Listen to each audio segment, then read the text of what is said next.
Kecelakaan maut terjadi di jalur Pantura Tuban, tepatnya di Jalan Tuban Widang, KM 34 Dusun Widengan, Kelurahan Gedungombo, Kecamatan Semanding, Minggu, tanggal 18 Juli tahun 2021, sekitar pukul 15.40 waktu Indonesia Barat.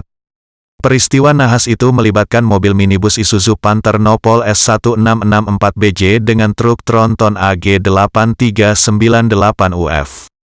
Akibatnya, 3 orang penumpang minibus tewas dalam kejadian itu.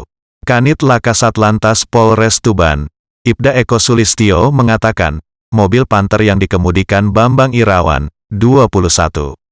Desa Sendang Agung, Kecamatan Paciran, Kabupaten Lamongan, melaju dari arah selatan ke utara.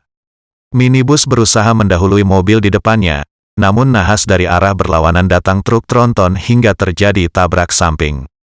3 penumpangnya meninggal dunia di lokasi, ujarnya kepada wartawan.